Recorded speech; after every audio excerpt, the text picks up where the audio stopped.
Hello, kiddos.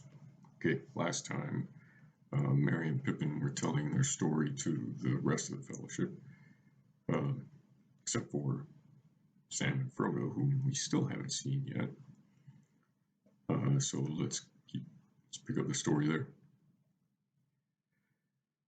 Well, in the early night, we crept down a long ravine into the upper end of the Wizard's Vale, the Ents with all their rustling Hurons behind. We could not see them, of course, but the whole air was full of creaking. It was very dark, a cloudy night. They moved at a great speed as soon as they had left the hills, and made a noise like a rushing wind. The moon did not appear through the clouds, and not long after midnight there was a tall wood all round the north side of Isengard. There was no sign of enemies, nor of any challenge. There was a light gleaming from a high window in the tower, that was all. Treebeard and a few more Ents crept on, right round to within sight of the great gates. Pippin and I were with him. We were sitting on Treebeard's shoulders, and I could feel the quivering tenseness in him. But even when they are aroused, Ents can be very cautious and patient. They stood still as carved stones, breathing and listening. Then all at once there was a tremendous stir. Trumpets blared, and the walls of Isengard echoed. We thought that we had been discovered, and that battle was going to begin, but nothing of the sort. All Saruman's people were marching away. I don't know much about this war, or about the horsemen of Rohan, but Saruman seems to have meant to finish off the king and all his men with one final blow. He emptied Isengard. I saw the enemy go. Endless lines of marching orcs, and troops of them mounted on great wolves. And there were battalions of men, too. Many of them carried torches, and in the flare I could see their faces. Most of them were ordinary men, rather tall and dark-haired, and grim, but not particularly evil-looking.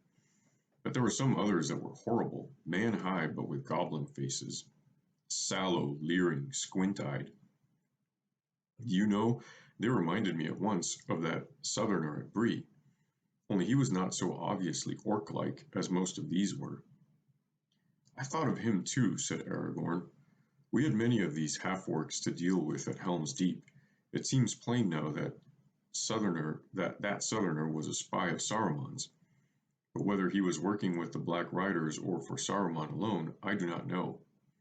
It is difficult with these evil folk to know when they are in league, and when they are cheating one another. Well, all sorts together, there must have been 10,000 at the very least, said Merry. They took an hour to pass out of the gates. Some went off down the highway to the fords, and some turned away and went eastward. A bridge has been built down there, about a mile away, where the river runs in a very deep channel. You could see it now if you stood up. They were all singing with harsh voices and laughing, making a hideous din. I thought things looked very black for Rohan, but Treebeard did not move. He said, My business is with Isengard tonight, with rock and stone. But though I could not see what was happening in the dark, I believe that Hurons began to move south as soon as the gates were shut again. Their business was with orcs, I think. They were far down the valley in the morning, or at any rate there was a shadow there that one couldn't see through. As soon as Saruman had sent off all his army, our turn came. Treebeard put us down, and went up to the gates and began hammering on the doors and calling for Saruman. There was no answer except arrows and stones from the walls, but arrows are no use to Ents. They hurt them, of course, and infuriate them, like stinging flies. But an Ent can be stuck as full of orc arrows as a pincushion, and take no serious harm. They cannot be poisoned, for one thing, and their skin seems to be very thick and tougher than bark. It takes a very heavy axe stroke to wound them seriously. They don't like axes, but there would have to be a great many axemen to one Ent. A man that hacks once at an Ent never gets a chance for a second blow. A punch from an Ent fist crumples up iron like thin tin. When Treebeard had got a few arrows in him, he began to warm up, to get positively hasty, as he would say. He let out a great hum, and a dozen more Ents came striding up. An angry Ent is terrifying. Their fingers and their toes just freeze onto rock, and they tear it up like bread crust. It was like watching the work of great tree roots in 100 years, all packed into a few moments. They pushed, pulled, tore, shook, and hammered, and clang, bang, crash, crack. In 5 minutes, they had these huge gates just lying in ruin. And some were already beginning to eat into the walls like rabbits in a sandpit. I don't know what Saruman thought was happening, but anyway, he did not know how to deal with it. His wizardry may have been falling off lately, of course, but anyway, I think he has not much grit, not much plain courage alone in a tight place without a lot of slaves and machines and things, if you know what I mean. Very different from old Gandalf. I wonder if his fame was not all along mainly due to his cleverness in settling at Isengard. No, said Aragorn. Once he was as great as his fame made him. His knowledge was deep, his thought was subtle, and his hands marvelously skilled, and he had a power over the minds of others.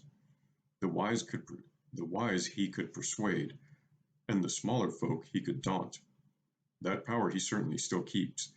There are not many in Middle-earth that I should say were safe, if they were left alone to talk with him, even now when he has suffered a defeat. Gandalf, Elrond, and Galadriel, perhaps, now that his wickedness has been laid bare, but very few others. The Ents are safe, said Pippin. He seems at one time to have got round them, but never again.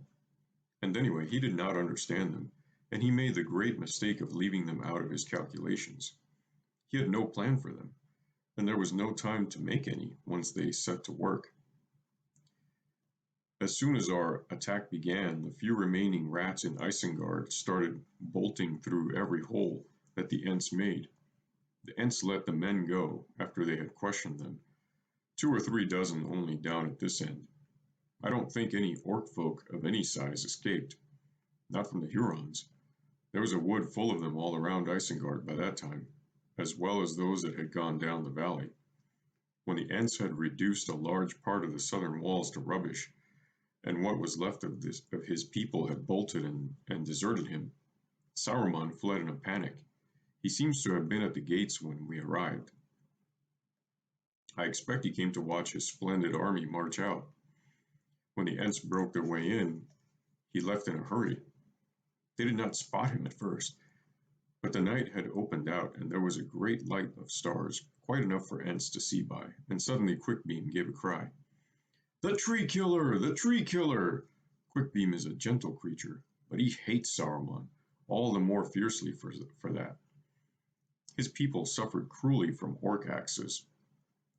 He leapt down the path from the inner gate, and he can move like a wind when he is roused. There was a pale figure hurrying away in and out of the shadows of the pillars. It had nearly reached the stairs to the tower door, but it was a near thing. Quickbeam was so hot after him that he was within a step or two of being caught and strangled when he slipped in through the door. When Saruman was safe back in Orthanc, it was not long before he set some of his precious machinery to work. By that time there were many Ents inside Isengard. Some had followed Quickbeam, and others had burst in from the north and east. They were roaming about and doing a great deal of damage.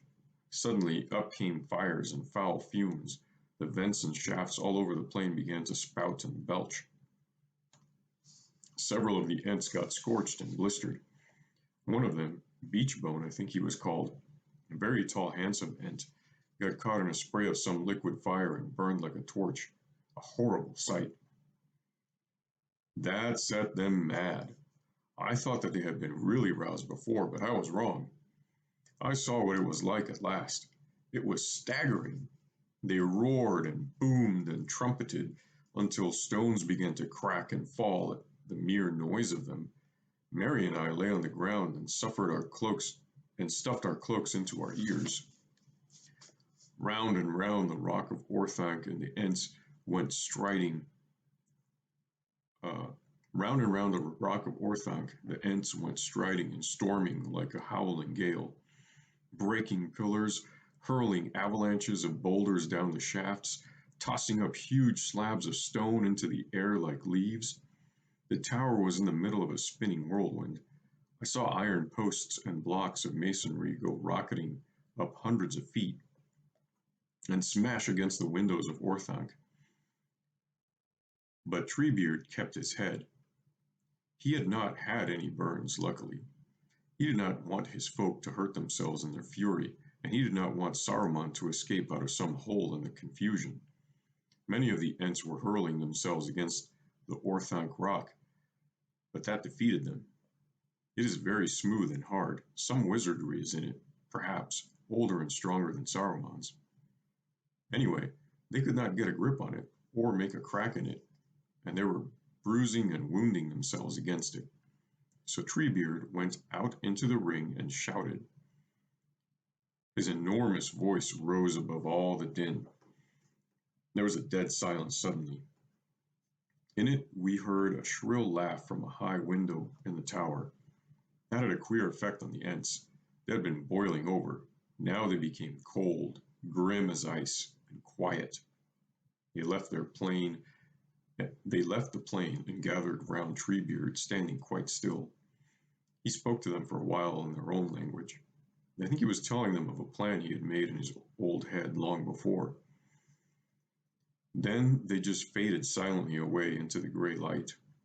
Day was dawning by that time. They set a watch on the tower, I believe, but the watchers were so well hidden in the shadows and kept so still that I could not see them. The others went away north. All that day they were busy, out of sight. Most of the time, we were left alone. It was a dreary day, and we wandered about a bit, but we kept out of the view of the windows of Orthanc as much as we could. They stared at us so threateningly. A good deal of the time we spent looking for something to eat, and also we sat and talked, wondering what was happening away south in Rohan, and what had become of all the rest of our company. Every now and then we could hear in the distance the rattle and fall of stone, and thudding noises echoing in the hills. In the afternoon we walked round the circle and went to have a look at what was going on. There was a great shadowy wood of Hurons at the head of the valley, and another round the northern wall. We did not dare go in, but there was a rending, tearing noise of work going on inside. Ents and Hurons were digging great pits and trenches and making great pools and dams, gathering all the waters of the Isen and every other spring and stream that they could find. We left them to it. At dusk, Treebeard came back to the gate. He was humming and booming to himself, and seemed pleased. He stood and stretched his great arms and legs and breathed deep. I asked him if he was tired. Tired? He said. Tired? Well, no, not tired, but stiff. I need a good draught of Entwash. We have worked hard. We have done more stone cracking and earth gnawing today than we have done in many a long year before. But it is nearly finished. When night falls, do not linger near this gate, or in the old tunnel. Water may come through, and it will be foul water for a while, until all the filth of Saruman is washed away. Then Isen can run clean again. He began to pull down a bit more of the walls, in a leisurely sort of way, just to amuse himself. We were just wondering where it would be safe to lie and get some sleep when the most amazing thing of all happened. There was the sound of a rider coming swiftly up the road. Mary and I lay quiet, and Treebeard hid himself in the shadows under the arch. Suddenly a great horse came striding up like a flash of silver. It was already dark, and I could see the rider's face clearly.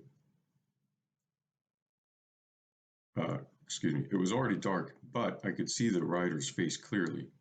It seemed to shine, and all his clothes were white. I just sat up, staring, with my mouth open. I tried to call out and couldn't. There was no need. He halted just by us and looked down at us. Gandalf, I said at last, but my voice was only a whisper. Did he say, Hello, Pippin? This is a pleasant surprise. No, indeed. He said, Get up, you tomfool of a Took. Where in the name of wonder in all this ruin is Treebeard? I want him, quick. Treebeard heard his voice and came out of the shadows at once, and there was a strange meeting. I was surprised because neither of them seemed surprised at all. Gandalf obviously expected to find Treebeard here, and Treebeard might almost have been loitering about near the gates on purpose to meet him. Yet we had told the old Ent all about Moria, but then I remembered a queer look he gave us at the time. I can only suppose that he had seen Gandalf or had some news of him, but would not say anything in a hurry. Don't be hasty is his motto. But nobody, not even elves, will say much about Gandalf's movements when he is not there. Gandalf, said Treebeard. I am glad you have come. Wood and water, stock and stone, I can master, but there is a wizard to manage here. Treebeard, said Gandalf, I need your help. You have done much, but I need more. I have about 10,000 orcs to manage. Then those two went off and had a council together in some corner.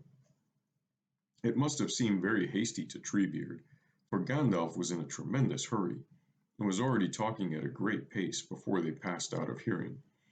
They were only away a matter of minutes, perhaps a quarter of an hour. Then Gandalf came back to us, and he seemed relieved, almost merry.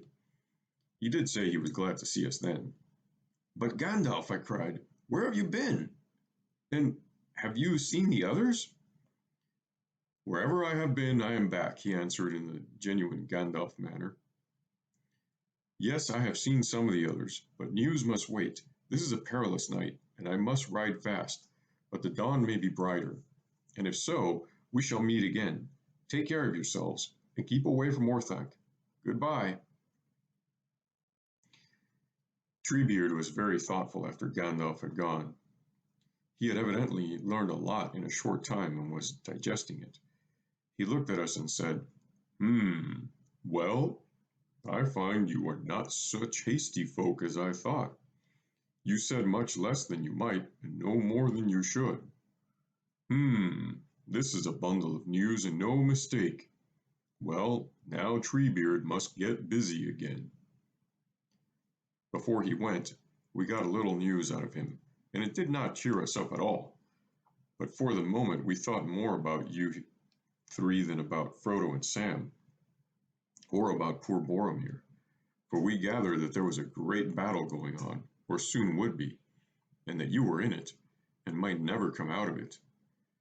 Hurons will help, said Treebeard. Then he went away, and we did not see him again until this morning.